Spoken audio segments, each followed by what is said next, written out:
오늘의 사연 시작합니다. 채널에서 기막힌 사연을 볼 때면 진짜 이런 막장 집구석이 있을까? 소설이 아닌가? 21세기 시대에 저런 일이 존재할 수 있을까? 라고 생각했어요. 하지만 가만히 생각해보면 그런 기막힌 일은 정말 제 주위에서도 흔히 일어나는 일이더라고요. 제 친구들만 보더라도 남편과 헤어진 애들도 여럿이에요. 하나같이 사연들을 들어보면 기가 막힐 이야기들이죠. 그 중에서 제 가장 소중한 사람이 겪었던 일을 써보겠습니다. 저는 저희 집에도 이런 기가 막힌 일이 생길 줄은 꿈에도 상상 못했습니다. 바로 저희 아가씨 이야기입니다. 저희 아가씨 26살의 나이로 시매부와 1년여의 교제 끝에 재작년 가을에 결혼하게 되었는데요. 작년 구정이 첫 명절이었어요. 바로 그때 생긴 일이죠. 저희 아가씨는 위로 오빠가 둘인 막내딸이에요. 엄청나게 늦둥이에요. 큰오빠인 저희 신랑과는 18살, 그리고 서방님과는 15살 차이가 나네요. 시어머님은 연세가 많으신데도 불구하고 예기치 않게 찾아온 아주 소중한 아이였어요. 그래서 시어머님은 주위의 반대에도 불구하고 저희 아가씨를 낳은 거죠. 저희 시부모님을 비롯해서 저희 남편 그리고 서방님까지 가족들 모두 아가씨 바라기였을 정도로 늦둥이 아가씨는 저희 집안의 보물입니다. 저랑 제 남편이 고등학교 때부터 커플이었어요. 그래서 전 고등학교 때부터 남편 집 놀러 다니면서 저희 아가씨랑 놀아주고 했었어요. 저희 남편이나 서방님을 비롯해 남편 친구, 서방님 친구들도 저희 아가씨 보러 온다고 하루가 멀다 하고 집에 놀러 갔었고요. 아가씨는 어릴 때부터 낯도 안 가리고 방실방실 웃으며 천사 같았어요. 어릴 때 저희 아가씨 생각하면 웃음이 나요. 진짜 예뻤거든요. 시어머니는 그런 예쁜 아가씨를 눈에 넣어도 안 아프시다고 애지중지 하셨죠. 그런데 그런 시어머니에게 간암이 발견되었어요. 아가씨가 5살 되던 해였어요. 너무 늦어 손을 쓸 방법이 없다고 가족들과 함께 시간을 보내라고 병원에서 말하더군요. 어머님은 마지막 소원으로 저희 남편과 저 결혼하는 거 보고 싶다 하셨어요. 그래서 어머님 돌아가시기 전에 부랴부랴 서둘러 식 올렸네요. 그리고 얼마 뒤 어머님은 편안히 주무시다 하늘나라로 가셨어요. 그런데 어머님이 돌아가시기 전에 제 손을 꼭 붙잡으시고 이런 부탁 미안한데 우리 여주를 좀 잘 봐달라고, 내 딸처럼 내 동생처럼 아껴달라고, 그리고 사랑해달라고 하셨어요.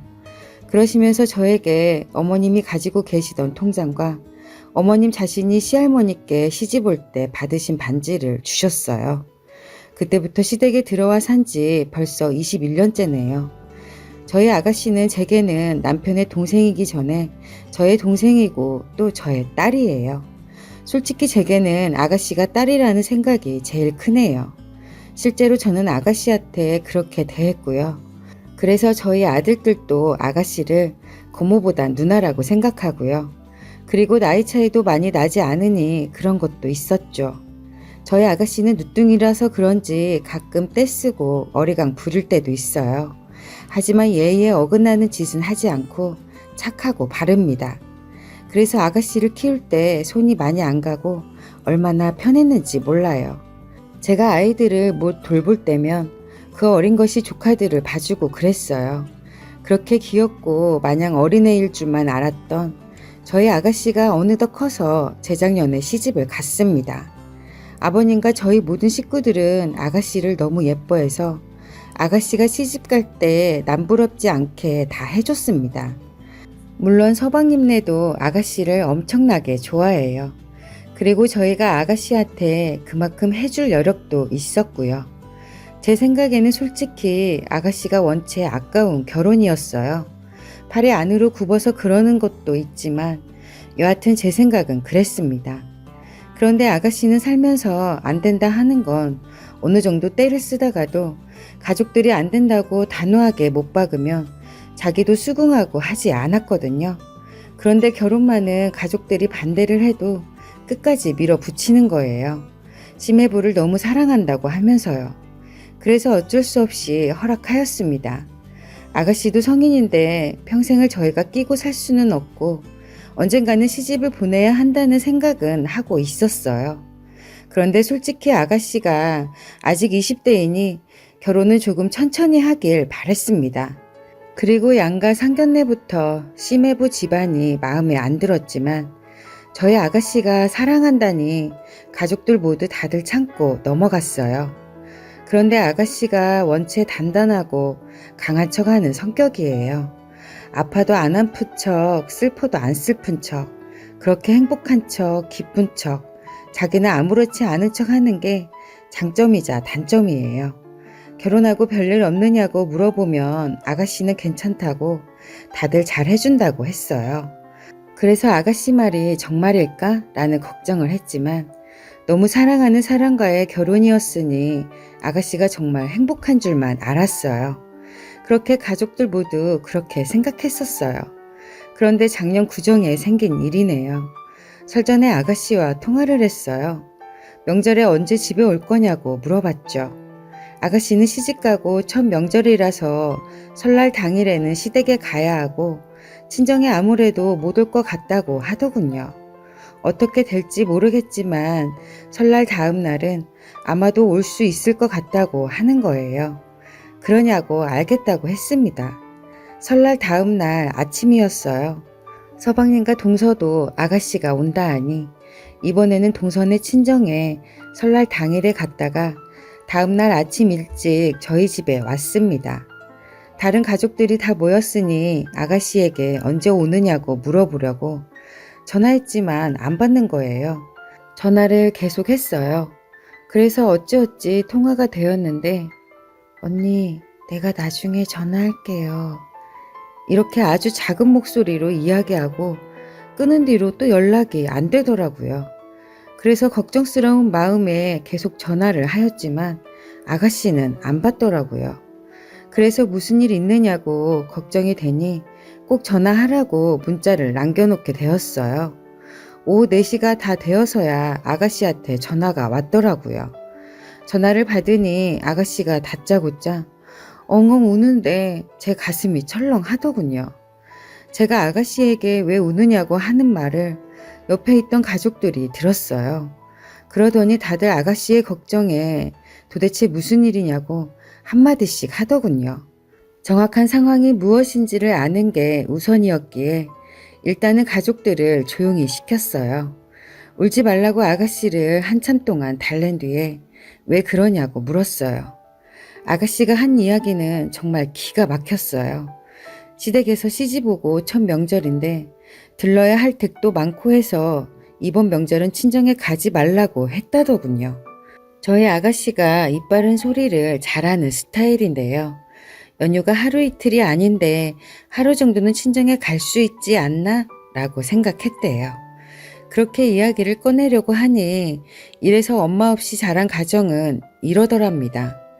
그래서 자기를 이 정도로 키워준 저와 제 남편, 시아버님, 심지어 돌아가신 시어머니까지 욕보이는 것 같아서 꾹꾹 참고 또 참았다 더군요. 그리고 시댁 어른들께 대들고 조목조목 따진다고 해도 옛날 사람들이고 말도 안 통할 것 같다더군요. 그래서 그냥 집에 가서 자기 남편 잡자고 마음 먹었답니다. 명절 전날도 아닌 전전날 퇴근하자마자 시댁 가서 음식 장만에 상 차리고 뒤처리까지 다 했대요. 또 제대로 쉬지도 못하고 시댁들 친척들 댁에 찾아뵙느라 여기저기 따라다녔다더군요. 그리고 시댁에서 밥을 한 끼도 마음 편하게 제대로 못 먹었다는 거예요. 화가 나고 서러웠지만 참으면서 명절 다음 날까지 정십상을 바쳤는데 시댁에서 기가 막힌 대접을 받은 거죠. 점심을 먹자마자 심해부는 전화를 받고는 언제 온다는 말이 없이 갑작스럽게 나가버렸대요. 그리고 시댁 식구들은 자기들끼리 쇼핑과 영화를 보러 나갔다는 거예요. 나가면서 저희 아가씨 보고 자기들 돌아올 때까지 집안 대청소를 해놓고 저녁 식사까지 차려놓으라고 했다더군요.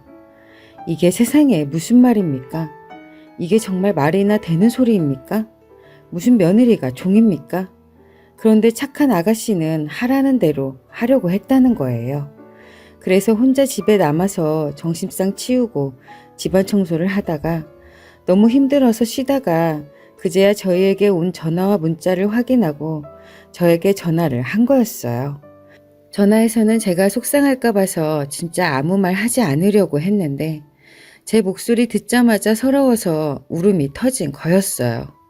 저는 아가씨에게 지금 갈 테니 시댁 주소를 문자로 보내라고 했어요. 그리고 아가씨와 전화를 끊자마자 저는 가족들에게 자초지종을 이야기했어요. 제 말을 들은 가족들은 모두 화를 내더군요. 저는 남편하고 둘이서만 아가씨의 시댁에 쫓아가려고 했어요. 그러자 시아버지께서 같이 가자고 하시더군요. 그런데 서방님하고 동서 그리고 저희 아들 둘도 같이 따라가겠다는 거예요. 종초부터 사돈댁에 몰려가는 게 좀 그랬지만 다들 아가씨 걱정에 따라 나선다는데 말릴 수가 없었어요.